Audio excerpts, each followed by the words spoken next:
அன்னை தகவல் சேனலில் இன்றைக்கி என்ன பார்க்க போகிறோம் அப்படின்னா, ஸ்டாஃப் செலெக்ஷன் கமிஷன் எஸ்எஸ்சியில் கால்ஃபார் பண்ணியிருக்காங்க. பணியாளர் தேர்வு ஆணையத்தில் பணி அப்படின்னு சொல்லியிருக்காங்க. எம்ப்ளாய்மெண்ட் டைப் என்ன அப்படின்னா ரெகுலர் பேசிஸ்.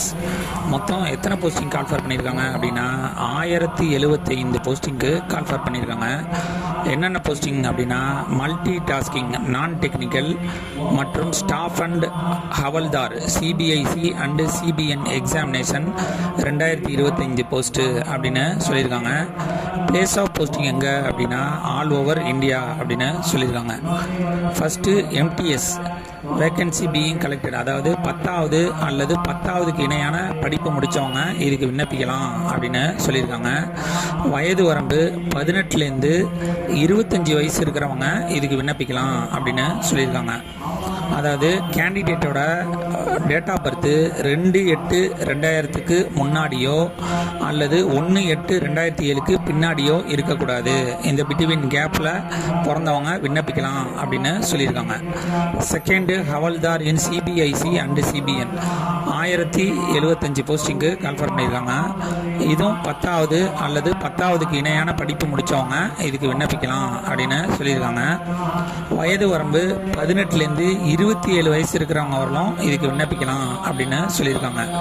அதாவது 2/8/1998க்கு முன்னாடியோ அல்லது 1/8/2007க்கு பின்னாடியோ பிறந்தவங்க இதுக்கு விண்ணப்பிக்க முடியாது. பிட்வீன் கேப்பில் பிறந்தவங்க விண்ணப்பிக்கலாம் அப்படின்னு சொல்லியிருக்காங்க. ஏஜ் ரிலாக்ஸேஷன் யார் யாருக்கெல்லாம் கொடுத்துருக்காங்க அப்படின்னா எஸ்சி/எஸ்டி கேண்டிடேட்டாக இருந்தாங்க அப்படின்னா அவங்களுக்கு 5 இயர்ஸ் ஏஜ் ரிலாக்ஸேஷன் கொடுத்துருக்காங்க. ஓபிசி கேண்டிடேட்டாக இருந்தாங்க அப்படின்னா அவங்களுக்கு 3 இயர்ஸ் ஏஜ் ரிலாக்ஸேஷன் கொடுத்துருக்காங்க.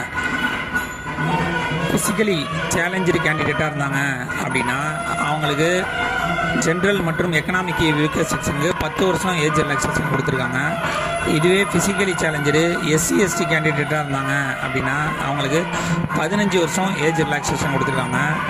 ஃபிசிக்கலி சேலஞ்சரு ஓபிசி கேண்டிடேட்டாக இருந்தாங்க அப்படின்னா அவங்களுக்கு 13 வருஷம் ஏஜ் ரிலாக்ஸேஷன் கொடுக்குறாங்க. இதை தவிர எக்ஸ் சர்வீஸ்மேன் கேண்டிடேட்டாக இருந்தாங்க அப்படின்னா அவங்களுக்கு ஆஸ் பர் கவர்மெண்ட் பாலிசி பிரகாரம் ஏஜ் ரிலாக்ஸேஷன் கொடுத்துருக்கோம் அப்படின்னு சொல்லியிருக்காங்க. மெத்தட் ஆஃப் செலெக்ஷன், இந்த எக்ஸாமுக்கு விண்ணப்பிக்கிறவங்கள எப்படி தேர்ந்தெடுக்கிறாங்க அப்படின்னா ஃபஸ்ட்டு எடுத்தோன்னே கம்ப்யூட்டர் பேஸ்டு எக்ஸாம் வைக்கிறாங்க. அதில் செலக்ட் ஆகிறவங்களுக்கு டைரக்ட் சர்டிஃபிகேட் வெரிஃபிகேஷன் மூலியமாக தேர்ந்தெடுப்போம் அப்படின்னு சொல்லியிருக்காங்க. நெக்ஸ்ட்டு எக்ஸாமினேஷன் இன் தமிழ்நாடு.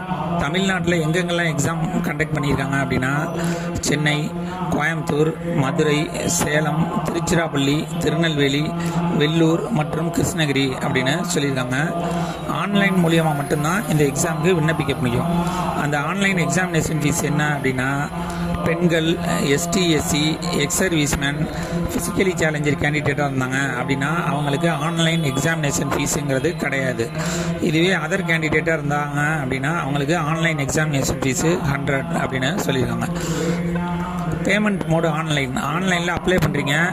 என்னைக்குள்ளே பணத்தை கட்டணும் அப்படின்னா 29/7/2025லேருந்து 31/7/2025 இரவு 11 மணிக்குள்ளே கட்டணும் அப்படின்னு சொல்லியிருக்காங்க. ஏன்னா சம்டைம்ஸ் ஆன்லைனில் பணம் கட்டுறப்ப டிரான்சாக்ஷன் ஃபெயில்டுன்னு வரும், அதனால 2 நாள் எக்ஸ்ட்ரா கொடுத்துருக்காங்க. டேட் ஆஃப் எக்ஸாமினேஷன் எப்போ நடக்கும் அப்படின்னா 20 செப்டம்பர்லேருந்து 24 அக்டோபர். இது த்ரூ அவுட் இந்தியா ஃபுல்லாக எக்ஸாம் நடக்கிறதுனால ஒவ்வொரு மாநிலத்துக்கும் வேறு வேறு டேட்டில் கண்டக்ட் பண்ணுவாங்க. அதனால் 20 செப்டம்பரில் ஆரம்பித்து 24 அக்டோபர் 2025 நடந்து முடியும் அப்படின்னு சொல்லியிருக்காங்க. விண்ணப்பிக்க கடைசி நாள் 24/7/2025 இரவு 11 மணி அப்படின்னு சொல்லியிருக்காங்க. டிஸ்கிரிப்ஷனில் லிங்க் கொடுத்துருக்கேன். Staff selection commission exam already எழுதினவங்க உங்களுடைய one time user ID password வச்சு டைரெக்டாக இந்த எக்ஸாமுக்கு அப்ளை பண்ணலாம். புதுசாக பண்ணுறவங்க ஒன் டைம் ரெஜிஸ்ட்ரேஷன் பண்ணிவிட்டு அதுக்கப்புறம் தான் இதை விண்ணப்பிக்க முடியும்.